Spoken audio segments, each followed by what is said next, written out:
Badaró, lares desfeitos. Olha só que coisa, né? Veja bem, meu amigo. Uma triste realidade, né? Uma triste realidade. Quando Deus fez a família para que nós pudéssemos usufruir da família, Ele fez como se fosse um presente para nós. E Ele nos deu um patrimônio. Deus deu para a família um patrimônio que é a sua palavra. Olha só. Deus deu para a família a condição de, ouvindo a palavra de Deus, aplicarmos no nosso lar, para que esse lar fosse um lar de prosperidade, um lar de união, um lar de alegria e um lar de evolução, de crescimento. O que a família é? A família é um instrumento de Deus para nos fazer felizes. A família é uma ferramenta divina para que nós possamos ser professores e também alunos. Por quê? O marido aprende com a esposa, o pai aprende com o filho aprende com a mãe. Nós estamos dentro de uma escola. E olha, Badaró, eu acredito, Irã, que a pessoa nasce na família que ela precisa nascer. A pessoa nasce onde precisa nascer, no lugar certo, na hora certa, no momento apropriado, que Deus escolhe para que aquela pessoa possa ter a sua escola. Mas muitas vezes, sabe o que acontece com as famílias? Assim, a pessoa vamos começar desde o namoro. Começou a namorar, aí a pessoa já começa a pensar assim: para eu ser verdadeiramente feliz, o namoro não basta. Eu quero ficar noivo. Aí projeta a felicidade para frente, no noivado. Daí a pouco a pessoa fica noiva, ela projeta a felicidade dela mais na frente no casamento. Quando eu casar, fulano vai me fazer feliz. Olha só, joga aquele peso da responsabilidade todo em cima de uma pessoa. Não existe ninguém nesse mundo que tem capacidade de promover a felicidade do outro. Não tem. Você pode sim auxiliar muito. Estar do lado de alguém, proporcionando o quê? Condições da pessoa se encontrar, ver dentro de si essa felicidade que ela já tem. Não é? Agora, colocar em cima de alguém a responsabilidade, o peso dela proporcionar a felicidade, é muita coisa, eu acho. Aí casa, a pessoa casa. Aí passa um tempo, a pessoa tá bom, mas não era bem aquilo que eu estava pensando. Ah, mas aí os filhos vão chegar. Aí chegam os filhos. Aí vem aquela alegria, aqueles bons momentos. O tempo vai passando. Tá bom, eu estou gostando. Eu amo meus filhos, amo meu marido. Mas tá faltando alguma coisa. O que é? Aí começa a buscar o que é. Não, tá faltando reformar a casa. Tá faltando comprar o celular da moda. Tá faltando viajar para a Europa. Aí a pessoa vai buscando uma eterna insatisfação. Quando chega no momento da felicidade, a pessoa vira e fala assim: é isso que é a felicidade? O casamento é só isso? Não tem mais nada? Será possível que o casamento que eu pensei que era uma coisa é desse jeito? Aí culpa a pessoa. Você não está me fazendo feliz. Cobra da pessoa amada. Joga aquele peso em cima daquela pessoa e ela tem que se virar para proporcionar felicidade. Ora, isso não existe, não é? Se a gente começar a prestar atenção, ver assim, esse patrimônio que eu falei no início, o patrimônio que Deus, a herança que Deus nos proporciona, que é a sua palavra, as pessoas estão gastando essa herança com bobagens. Em vez de pegar a palavra e transformar essa palavra num bem viver, numa família unida, na prosperidade, no amor, no entendimento, na compreensão, estão transformando a herança em futilidades. Quantas e quantas pessoas trocam como se essas pessoas fossem descartáveis? Essa pessoa não me serve mais, ela não me encanta mais, eu não sinto mais nada por ela, vou trocá-la por outra. Aí troca. Não é assim que acontece? Às vezes, por uma pessoa mais bonita, por uma pessoa mais jovem, por uma pessoa de outras coisas, busca naquela pessoa uma coisa que não está encontrando em casa. Aí vai e muitas vezes, desculpa falar, quebra a cara. Aí lá na frente vê que não é nada daquilo. Aconteceu um fato com uma pessoa que largou a família, a mulher com um filho recém-nascido, para viver um romance com uma mulher mais jovem. Quando ele descobriu que aquela mulher era uma mulher completamente desequilibrada. Chegou lá no 10º andar de um prédio falando que sabia voar. E que podia voar. Olha onde esse cara foi parar. Hoje essa pessoa não perdeu a família e fica aí agora esperando a oportunidade de retomar o seu lugar, de estar de volta naquela casa. É a mesma coisa, eu vi a guria mesmo a propaganda do Cruzeiro, Cruzeiro Marítimo, né? Que apresentou aquela coisa bonita. Olha, todo mundo, é muito bom fazer isso. Aí vou no Cruzeiro, aí eu vou viajar, aí lá está muito bom, a comida de primeira, tudo muito bom, mas chega um determinado ponto, você começa a pensar, eu tenho certeza, saudade da minha casa, saudade do meu travesseiro, não é? Saudade das minhas coisas, da minha cama, né? Do meu cachorro que está me esperando em casa, essas coisas simples. Aí a pessoa vê que realmente, puxa vida, volta para casa, você que está me vendo aqui agora, eu vou te falar. Se você deixou sua família por causa de uma coisa sem importância, por causa às vezes de uma aventura, de uma vaidade, de uma fraqueza, de uma fraqueza sua, retome o seu lugar, se ainda tiver jeito. Se as pessoas da sua casa te perdoarem e quiserem que você volte, volta para casa. Volta para casa porque a família precisa de você, seus filhos precisam de você. Olha, eu me lembro, eu era criança, tinha uma história que eu gostava muito, que era do João de Barro. Quando eu era criança não tinha televisão ainda, né? Nós tínhamos rádio e de disco, era aquele disco de vinil, grande, grosso. Aí eu colocava aquelas o disco até rodava mais depressa, né? E tinha aqueles arranhados, aquelas coisas, né? A casinha do João de Barro. Aí contava a historinha, eu ficava todo dia, eu ouvia a casinha do João de Barro. Como é que o João de Barro construiu a casinha com a Joaninha, a esposa dele. E os dois todo dia pegando barro e fazendo aquela casinha. E fizeram, casaram, tiveram 3 filhinhos. Mas aí numa negra noite de agosto, eu me lembro direitinho falando da história, uma ventania danada bateu na árvore e jogou a casinha do João de Barro no chão. E a Joaninha chorando, falou, e agora, Joãozinho? Como é que nós vamos fazer com nossos filhos, com a nossa casa? E o Joãozinho falou, calma, Joaninha, nós unidos podemos tudo. Eu e você de mão dada, nós vamos fazer uma outra casa muito melhor do que a primeira. Nós vamos pegar o barro outra vez e construir uma casa ainda maior, uma casa mais firme, porque eu e você somos um só, nós somos um casal. Nós somos 2 pessoas distintas, claro, mas nós temos um casal, o quê? Um mesmo objetivo, uma mesma meta, um mesmo chegar, né? Um mesmo olhar, a mesma intenção, o mesmo querer. Isso é um casal. Eu lembro dessa história. E me lembro também da história dos 3 porquinhos. Que essas histórias infantis, ô Badaró, elas têm mensagens profundas. Se você prestar bem atenção, o lobo mau, ele conseguiu derrubar 2 casas, não foi? A terceira ele não derrubou. Por quê? A casa era firme. Quem que é o lobo mau? O lobo mau é o apelo do mundo. É a vaidade, a luxúria, a devassidão, as coisas que o mundo oferece, as ilusões da vida, que a pessoa fica empolgada, não é? Acha que aquilo ali vai preencher. Mas se tiver, mesmo que o lobo mau tenha todos esses apelos que ele faz, uma casa firme, uma casa construída com solidez, uma casa que eu digo aí é o lar, não é a casa, a estrutura física. Eu estou dizendo a casa no sentido de lar, de união de família. Se tiver solidez, firmeza, não tem lobo mau nenhum que vai derrubar a sua casa, não. Ele não tem poder para isso, não. E eu, inclusive, gosto de comparar a casa com o lar da seguinte forma. Tem gente que constrói, faz uma excelente fundação.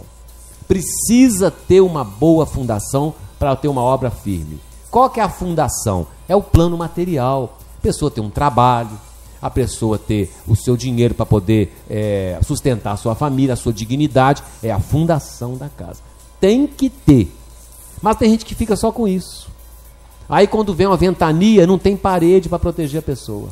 Cadê a parede? O que a parede é? A parede é o que? É as outras coisas que tem que ter numa união, num casal. Tem que ter o amor, tem que ter a alegria, a fidelidade, tem que ter o companheirismo, não é? Tem que ter aquele comprometimento, aquele compromisso com a palavra, os gestos de carinho dentro de casa, um aprender com o outro, são as paredes que fazem a casa.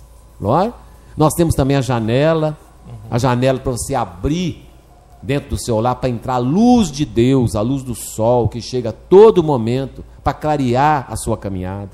Nós temos a porta que precisa ser colocada, a porta tem que ser fechada para as pessoas que não querem o seu bem, que vão na sua casa apenas no intuito de desejar mal para você, pessoas que não são bem-vindas, pessoas nefastas. Fecha a porta para elas, mas abra a porta do seu lar para os seus amigos, para as pessoas que te amam, para as pessoas que querem o seu bem, para aquelas pessoas que vão lá na sua casa para poder assim ver a sua felicidade e ficar feliz com ela.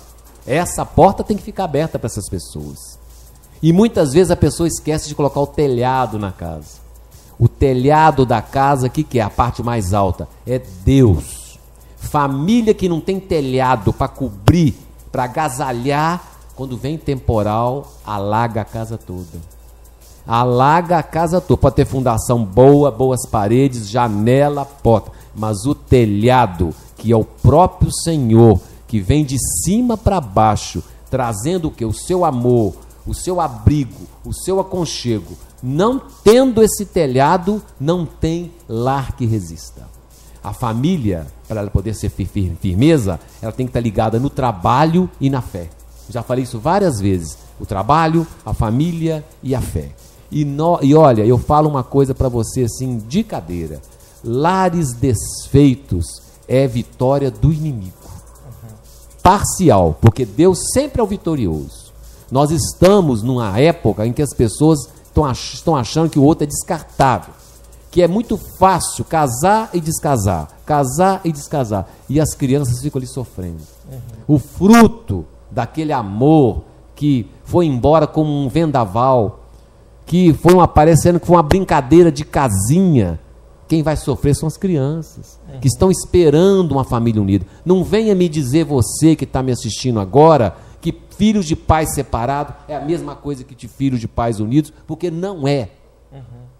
Não é. Eu tenho um exemplo dentro da minha família, eu sei o que eu estou falando. Eu sei. Dentro da minha família tem exemplo. Os filhos de pais separados não têm a mesma estrutura de filhos de pais unidos. Não tem. Verdade. É diferente.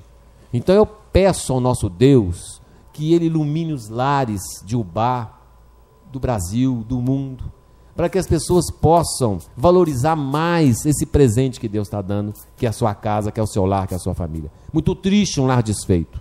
Muito triste ver uma família sendo destruída, né? Tudo aquele sonho ir por água abaixo. Olha, eu vou te falar uma coisa, viu? Não tem, para mim, não tem uma das coisas mais tristes nessa vida do que é um lar desfeito. Badaró. É verdade, e todos nós temos que ser menos egoístas. E o egoísmo está sendo a maior arma do inimigo para derrubar os lares, para destruir os lares. Porque no egoísmo e na vaidade, a pessoa está trocando de carro todo ano, está trocando de celular, trocando de calça, e está trocando de esposo, está trocando de esposa. E a outra está trocando, ficando com um rapazinho, traindo o marido para poder chegar no salão de beleza e contar vantagens para as mulheres. E o esposo doido para chegar no clube, na sauna e falar que está ficando com a secretária, que não sei o que, aquela coisa. Está uma coisa, como se fosse uma doença social que a gente está vivendo, e as pessoas achando que isso é mérito, que é vantagem. É como se estivesse com um carro novo, não sabe o que está trazendo de atraso em relação à evolução espiritual dos filhos, dela própria, dos parentes. E, conforme você disse, os filhos é que geralmente pagam o preço. Porque filhos de pais separados, sim, tem a mesma chance de evoluir, mas a dificuldade é maior para eles. Muito maior. O desafio é maior para esses filhos. É maior para essas pessoas. Então, se a gente pode ajudar, tendo a nossa responsabilidade, vamos firmar na nossa responsabilidade e deixar um pouco a vaidade de lado, saber assumir o compromisso que a gente tem. E eu estou começando a pensar cada vez mais que tem muita gente, né, que não está acreditando em Deus, não está acreditando no que acontece depois. Parece que as pessoas estão sempre achando argumento para fazer qualquer coisa e não respeitar os outros. Como se fosse assim, eu costumo falar assim, tem gente que faz terapia, mas eu não sei o que o psicólogo ou o psiquiatra fala com a pessoa, que a pessoa vai ficando cada vez mais egoísta.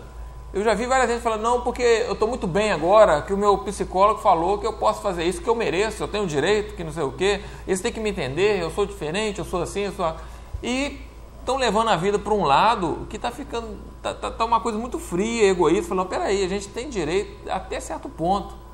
Tem coisas que a gente tem que batalhar um pouquinho para tentar resolver. A pessoa, antes de tentar resolver o assunto em casa, chuta o balde. Separa logo, separa, depois não sei o quê. Para que você vai ser feliz? Você merece ser feliz, você merece... Fica com esse discurso raso que o povo fica, merece ser feliz. Mas a gente tem que batalhar por esse merecimento, porque senão cai naquilo que você disse. A pessoa pode ter o luxo, o glamour, os mais maravilhosos do mundo, mas se a base não estiver dentro dela, vai estar insatisfeita. Quantas e quantas pessoas milionárias a gente vê triste, sofrendo, tirando a própria vida, por problemas que a gente sabe que é um vazio que está lá dentro. É verdade, a carência. A carência. É uma fome insaciável. As pessoas estão com carência de Deus, mas não sabem que é de Deus.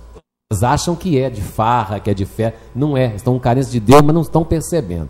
Por isso, Badaló, que eu sempre falo, eu acho que quando a pessoa vai realmente tomar uma atitude de casar, ela tem que pensar muito bem.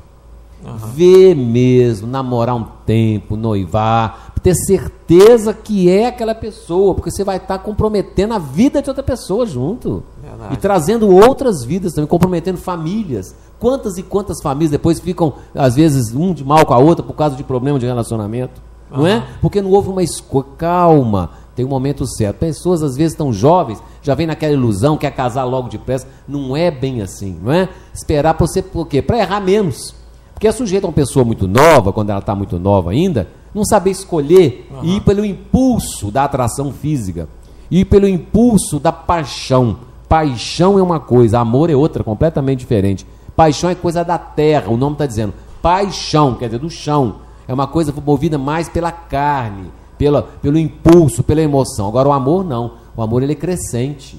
As pessoas quando amam e vão convivendo, quanto mais o tempo vai passando, chegam até a ficar mais velho, bem idosos, se amam mais ainda do que quando eram jovens. Porque ali teve o amor real, ali teve o amor verdadeiro.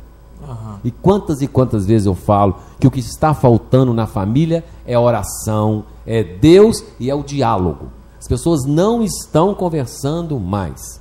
As pessoas estão vivendo cada um para si. O homem trabalhando fora, a maioria, né? O homem trabalhando fora, a mulher trabalhando fora, o filho na escola, chegam em casa à noite, um vai para a novela, outro vai, já falei isso aqui, outro vai para a televisão ver o jogo, o menino vai para a internet, e cadê a conversa? Cadê o diálogo? Cadê o entendimento?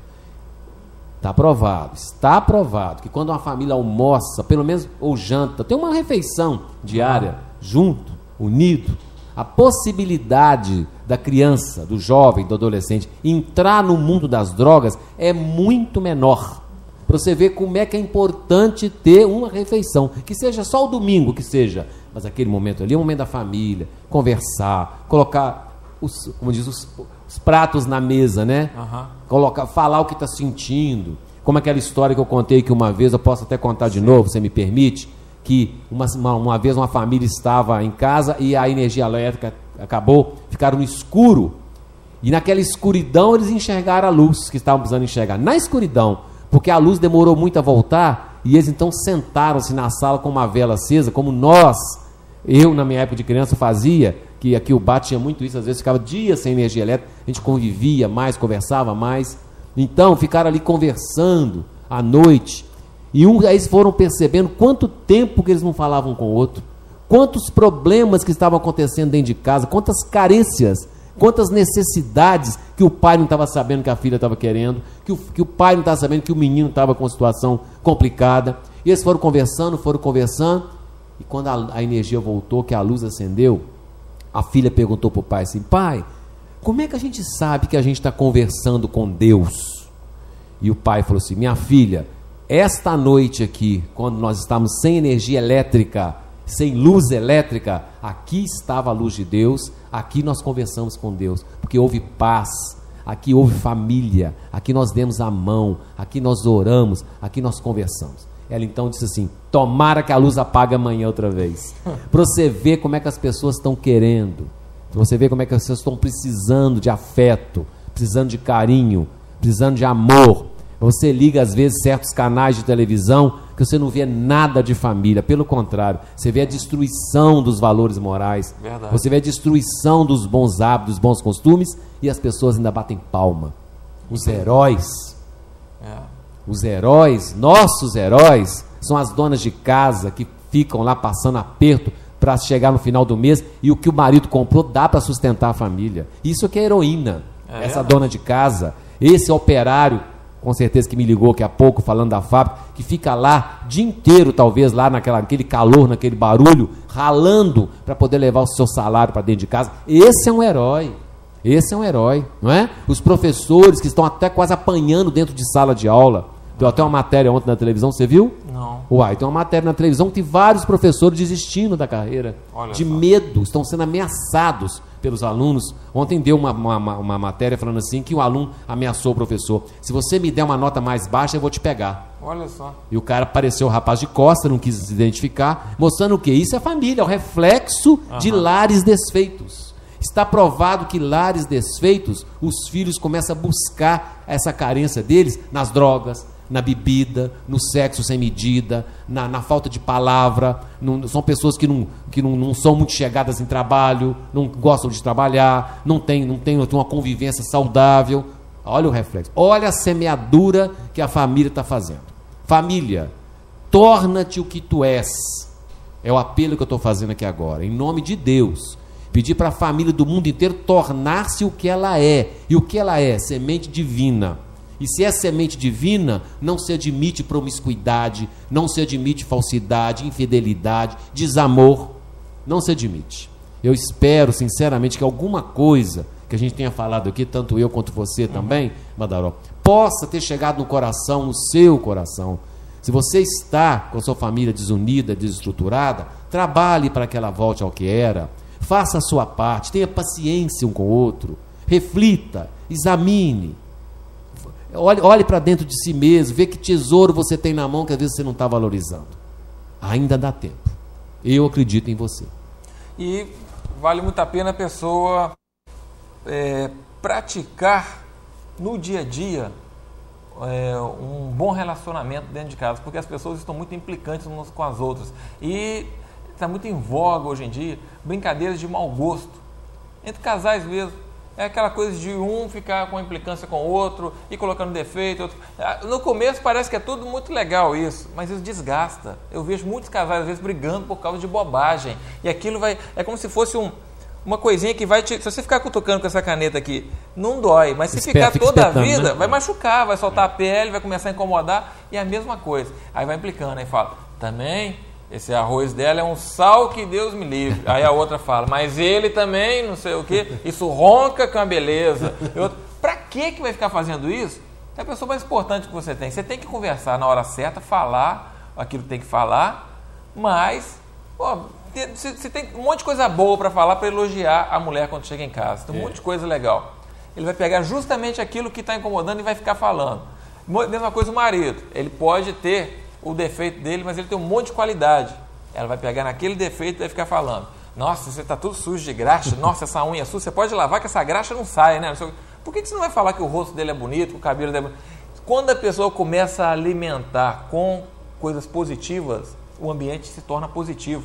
E eu vejo pessoas que crescem em lares com ambientes negativos, que se tornam pessoas negativas, pessimistas, que não acreditam nas coisas, agressivas, tudo está ruim, fala isso, fala, rapaz, nossa, quanta manga que deu esse ano, né? Que maravilha. Fala, Deus me livre, está caindo, está fazendo um fedor danado, é mosquito. A pessoa não consegue. Tem pessoas que são insuportáveis de ficar ao lado porque é negativa. Só fala de coisa negativa. Aí eu te pergunto, de quem que é a culpa? É dela só? É a influência. O que ela recebeu? Ué. Não é ninguém, é o que eu falo, ninguém pode, não tem. Exatamente. A pessoa fala comigo, meu pai não me tratava bem, minha mãe não me deu amor. Ela não tinha. Exatamente. Como é que aquela pessoa vai dar uma coisa que ela não recebeu do avô, que é o seu avô no caso, né? Não deu para ela também. Então você que está tendo esclarecimento, você que está sentindo a presença de Deus no seu coração, mesmo que você não tenha recebido o amor, a atenção, o carinho, a união na sua família, não vai fazer a mesma coisa com o seu filho, não. Pelo contrário, aí você vai falar para você, eu vou dar para o meu filho tudo que eu não recebi. Eu vou buscar dentro de mim renascer em Cristo. Porque a pessoa pode não ter recebido do pai nem do avô, mas ela pode renascer em Cristo, e renascendo em Cristo, Ele dá para nós tudo que nós não recebemos da terra. Ele nos dá do céu, proporciona para nós aquilo que a gente não recebeu aqui na terra. Porque Ele é o poder, a glória para sempre. Amém. Amém. Né? Eu já vi pessoas, casais de idosos, a coisa mais bonita do mundo. Que convive bem. E uma coisa... a esposa chegou, deu um negócio na mão do esposo, estava viajando assim, nós estão juntos. Ele, com aqueles anos todos de conversa, falou assim: não, obrigado. Você poder agradecer a pessoa fez uma comida boa, obrigado, ficou ótimo isso. A pessoa está deitada num sofá, outro lembrou, pegou o travesseiro, levou para ela. São coisinhas simples, mas se todo mundo praticar, tem um retorno. E não precisa exigir, não. Eu queria que você me desse mais atenção, porque eu estou cuidando de você. Eu hoje já falo assim: Mulher não pode tratar bem, não. Se você tratar muito bem, ela vai te fazer de boa. Gente, esse pensamento tem que sair da cabeça das pessoas, porque isso é ridículo. Eu contei esse dia na fábrica outro dia, foi até na Minas Craft. O pessoal riu pra caramba, que é verdade mesmo. Como é que essas pessoas, como você falou, implicância com outra e desconfiança, né? O marido chegou em casa e viu a mulher feliz. A mulher estava feliz com ela. Estava lá lavando sua roupinha no tanque, cantando aquela música Zezé de Camargo. O amor, ela feliz. Aí o cara entrou, se olhou e falou assim: essa mulher tá tramando alguma coisa. ela tá feliz, alguma coisa vai me pedir. Pode ter certeza, já é a desconfiança que você falou. E ao contrário também, às vezes o homem chega em casa, leva uma rosa para a esposa, vou levar uma rosa para ela hoje, para poder fazer um agrado para ela e tal, né? Aí chega lá e entrega: para aqui, meu amor, uma rosa para você. Aí a mulher olha e fala assim: deve ter arrumado uma amante. A bomba vai estourar a qualquer momento, você já está me preparando. Então você tem esse tipo de coisa, né? As pessoas